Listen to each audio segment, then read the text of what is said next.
What's going on, everybody? I'm Cade Morehouse with Cade Side Press, and today I'm joined by women's bantamweight champion Raquel Pennington.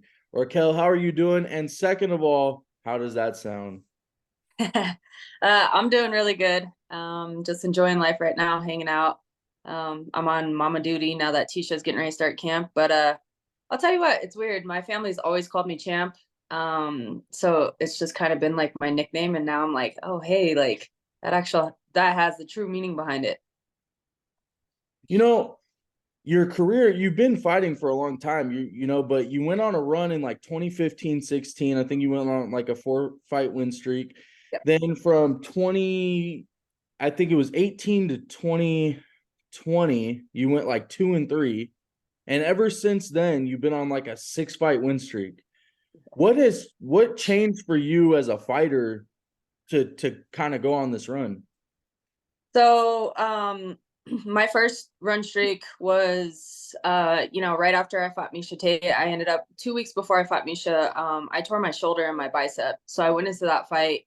And then after that fight, I had total reconstructive shoulder surgery. And so I had the long layoff. During that time of a long layoff, I developed a thyroid issue. I was having medical issues. They were testing me for thyroid cancer. Like it was just one thing after another after another. I was trying to get back to feeling like myself.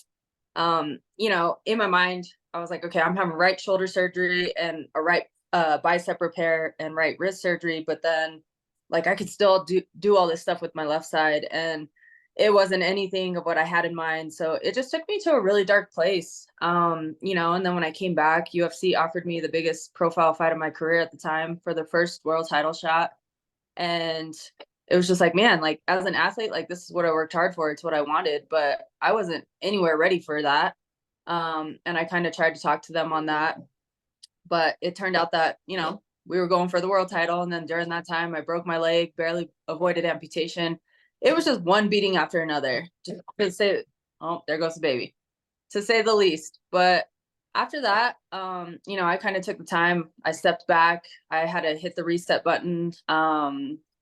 And it was just, where do you go, So I picked myself up. I started having fun again, which was the biggest thing. And I really focused on recovery. And then from there, I mean, here I am now. I wanted to ask you too about your fight. You went into that fight as an underdog, I think it was honestly a pretty sizable one. I don't remember correctly.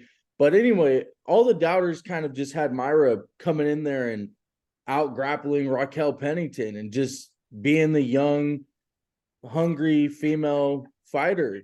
And you really came in there and shut that down. I mean, what changed, or like how did you deal with that noise during fight week, with people just expecting you to come in there and lose?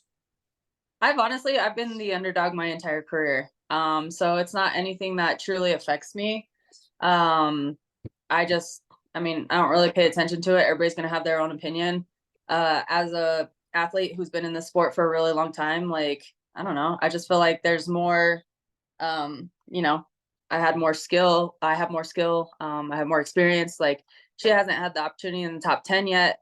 So there was a lot going into it. Obviously during fight week, like I had to keep reliving everything that's being said and whatnot, but I don't care about those things at all. So, I just went out there and did me, but that was a fun fight week. On top of all the noise being said, I ended up sick during that fight week. So it was like another mountain had to be climbed.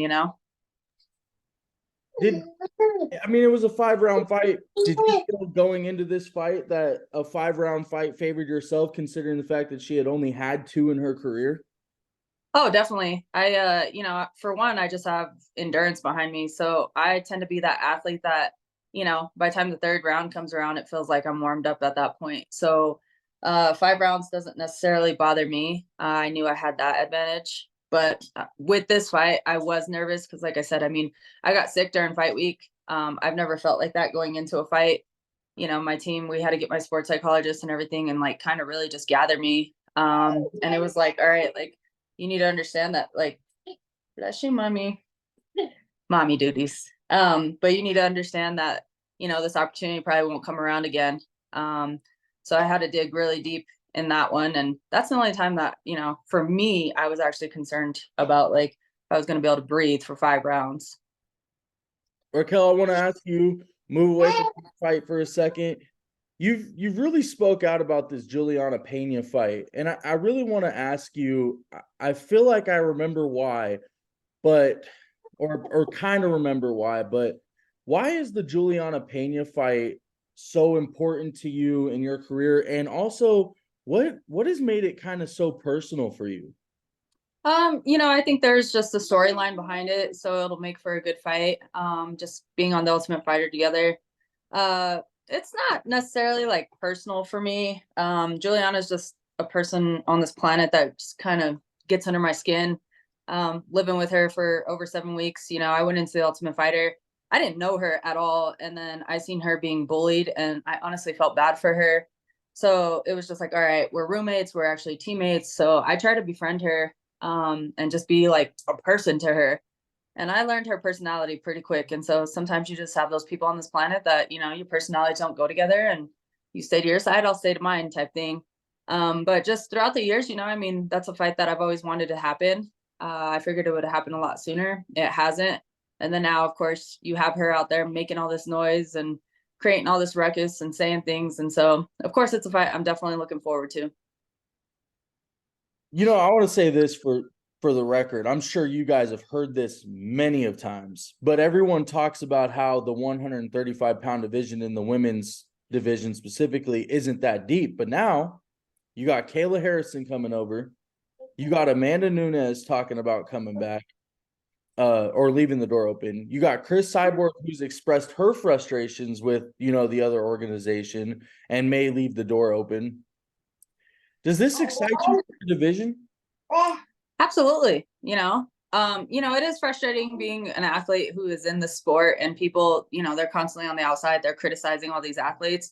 There's talent there. But the problem is everybody gets hooked. Ronda Rousey was the champion, and she was a dominating champion, and everybody was hooked on Ronda. Amanda didn't have a fair chance at the beginning when Ronda left. It was a really hard transition. And then all of a sudden Amanda became a dominating champion, and so it's just like when that change happens, the fans have a really hard time seeing that. And they're like, oh, these divisions suck, these athletes suck and whatnot. But I mean, truth of the matter, there's a ton of talent in the UFC with bigger names coming over. Absolutely. It's going to be even better. But, I'm excited for it all. It's fun to see how far women's MMA has truly grown. Oh, it's crazy. And I mean, I don't think any athlete sucks. I think you guys all work hard. I think there are some that are better than others, but I mean, at the end of the day, I mean, we're watching Absolutely. at home, so Absolutely. we're watching at home. So I mean, we suck. So I mean, I don't think any of you guys truly suck, but I'm sure you guys have heard the noise, a bunch about stuff like that. But that Yeah, whole there's always noise, and then on top of that, it's kind of crazy because I feel like, when I first started this sport, there was a different level of respect for all the athletes, even the athletes to other athletes, everybody kind of just respected each other and what was going to happen. We're all fighters, we're all warriors. And now there's a huge shift in dynamic with everything, and everybody's talking crap to each other. It's a different level of entertainment for people. But I get a question a lot where they're like, hey, is this scripted? Is this like WWE and pro wrestling and stuff like that? And it's like, no, this is very much so raw. But some athletes have just taken it to a different level. That's today's world, and that's what people love to see. Like I said, I mean, I've been in it for a long time. So I come from the beginning, and I don't feel the need to talk. I don't feel the need to talk crap. The fans, they're pretty brutal in this sport, but I mean, you're going to have fans in every sport, right? So I just ignore it. I go out there and do what I need to do for me and focus on my goals, and I focus on changing my family's life. What do you think about the Holly and Kayla fight? Who do you have winning that fight? I know you fought Holly, I believe, twice, so you know what it's like to be in there with her. But Kayla, I don't think you've ever had any run-ins with her, but I'm sure you've seen her skill set. I mean, how do you think that fight plays out? I think I feel like if Holly Pacheco was the first one that really exposed Kayla and let her hands go. You had Ronda, the same thing. I always said that if people let their hands go against these girls, it's gonna expose them. And then as soon as Holly started to do the striking against Ronda, it exposed her, and then she beat her. And then of course Amanda turned around and did the same thing. I feel like, you know, Kayla has had that struggle with Larissa Pacheco. And so coming into this, I do feel like Holly, you know, she's older and there's nothing wrong with that. But I do feel like her last few fights and stuff, like she just doesn't have that it anymore. I feel like if Holly is to bring the old Holly and come out and absolutely strike against Kayla, use a lot of footwork and movement and just be aggressive on her striking, she'll win the fight. But if she continues to fight the last few fights how she has, then Kayla's going to win this fight. Yeah, I wanted to say too, you know, you're like, I don't know if you see this on social media as well, but everybody has these things about people that are 35 and above in this sport. They're always talking about 35 and above. I believe you're 35, you just won a championship. Listen, I apparently broke a record. They're like, you're the oldest champion. And I was like, okay, cool. I'll hold it down for the Viejitas. Like, I don't know. I don't know why they do that. I'm like, you know, back in the day, if you looked at it, once you hit like 35 and older, it was rough for athletes. But, you know, recovery has changed. There's athletes, I feel like these days, and including myself, like, I feel like are actually I feel like now being 35, I've hit my prime. And now it's only up from here for a couple years. And then, of course, then you go down like but I feel like that time frame and the longevity of an athlete being a little bit older is different from what it used to be. So the fact that they like focus on it so much, it just cracks me up. You know what? You just answered my next question because I was going to really just ask you, like, at 35 years old, obviously you just won a championship, but is this like the best you feel, or like, is this the most complete you felt as a fighter in terms of how you feel, you move, your skill set? Absolutely. You know, I feel like, I don't know, I feel like in my prime. And then on top of that, just being a person, getting older, we become wiser, more mature, a lot of different things. I just became a mom. Like life has truly shifted. So I feel like, you know, everything has kind of aligned for me. And like I said, having fun again. So it's perfect timing.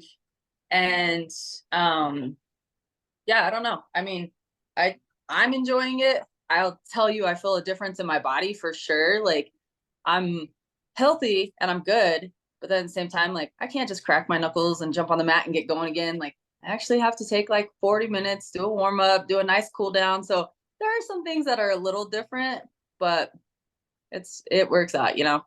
I have one more question and then a couple fun random questions, and then we'll let Okay. you get out of here. Speaking of 35 years old, did you watch UFC 299? I did. Yeah. Let's talk about another 35-year-old that everybody talked about this week, about the young dog coming out to take out the old dog, and he sure shut that down. His name is Dustin Poirier. What do you think of his performance? People keep talking about these 35-year-olds, but some of these 35-year-olds, some of you guys, you just aren't going away. Old dogs are taking the new dogs out. For sure. I thought it was a beautiful performance. You know, he's an exciting fighter to watch. I really love his striking and everything else. But you know, Dustin just like when he said it, you know, it wasn't about the paycheck and stuff for him. It was just for him. And I feel like when you go in there with that mentality, like you bring a different performance to the octagon, you know. So he did exactly that. It was a great fight. What about Sugar Sean's performance? Everybody talks about, well, he walks around with this. I can't respect him because he looks like a kid, this and that. But it's like I was just having a conversation with somebody the other day. I said, you put on a performance like that, and I guess you can walk around with any color hair you like. Absolutely. He's a talented fighter, man. He adapts consistently. You know, a lot of people count him out in certain areas, but the problem is you have these other talented athletes, they have a hard time getting past his striking. He's tall, he's lengthy, and he's really good at his movement. So you know, just showcasing that, it obviously worked for him. Chito had a really, really hard time this weekend. Um, but you know, it's like anything in this sport. Everybody's going to criticize. They're going to constantly judge. But that he's a champion for a reason, and I think he's going to be a champion for a while too. You know. Yeah, man, I agree. I'll ask you these few random questions, and then we'll let you get out of here. First of all, how are you enjoying mommy time? I see you seem to enjoy it. I love it. It's like the greatest. I don't know. It's a game changer. It's the best feeling ever. She's not really participating though when bring your daughter to work day here. Oh no, it's all good. No, my daughter changed my life. My daughter just she turns 4 on Wednesday, so it's Oh, congratulations. been great. I had her young, but she just changed my life. So I know how it feels. Favorite post-fight meal though?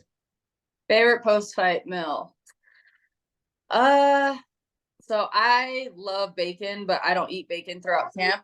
So I usually get, hey girlfriend, I usually get bacon, eggs, and a stack of pancakes, some hash browns, and some toast. Because I usually cut out. She's telling you all about it, but I usually cut out like gluten and everything in camp too. So I kind of just I make myself sick. It's kind of terrible. If you could have one superpower, what would it be? Uh oh man, me and my godson talk about this all the time. He's a little 8-year-old, and he just I don't know. I think I would have it to where probably reading people's minds. That could be real interesting. That'd be crazy. Might be a little scary, You can know what everyone's thinking before they even say it. right? Favorite animal? Monkey.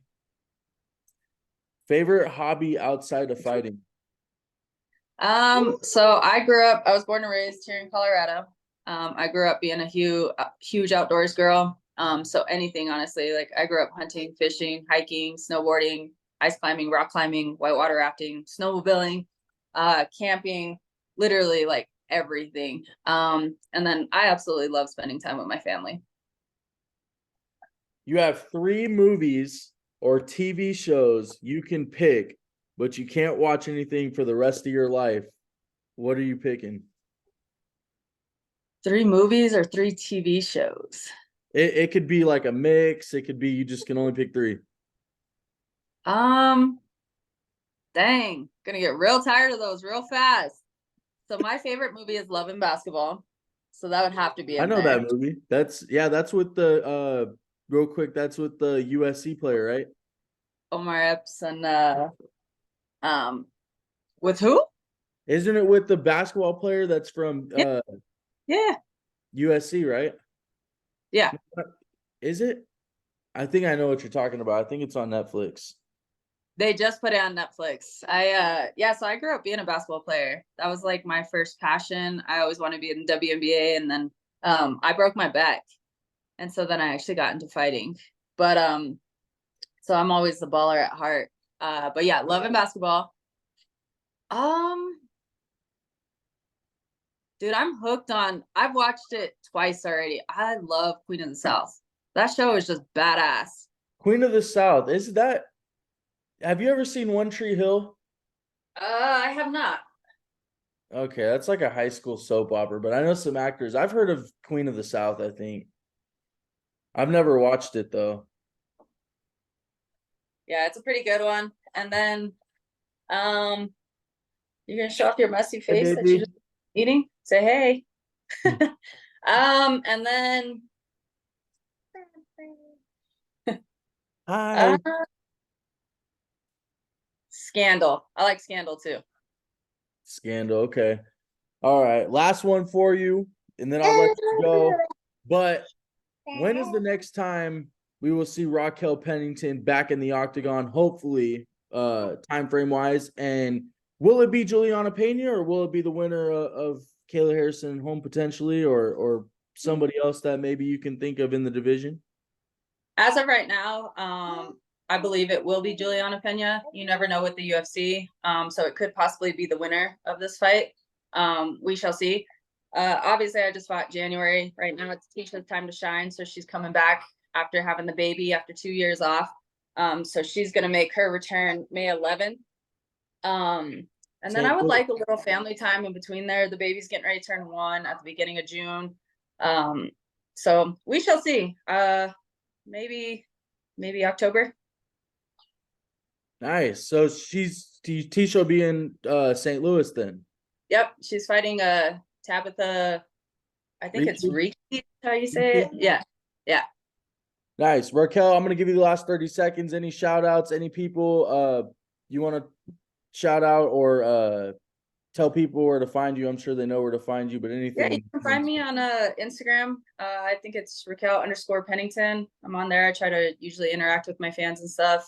And then, of course, it was great talking with you. Just a shout out to all my true fans out there, my family who always supports me. And then, of course, if you guys haven't heard of Pack 22 with Mattersville, you guys should check them out. It's a pretty cool organization, rescuing some wolf pups. Actually, just had the family out there yesterday. But yeah, pretty much it.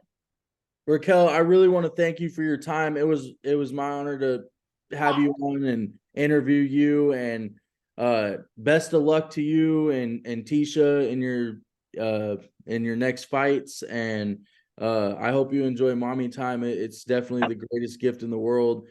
And yeah, just thank you. For sure. Thank you. It was good talking with you. And how old's your little one? She turns 4 on Wednesday. That's the one that you were talking about was right behind you? Yep. Oh, okay. Yep. All I right, only great. have one, so Do you want more? I don't know. She's rough.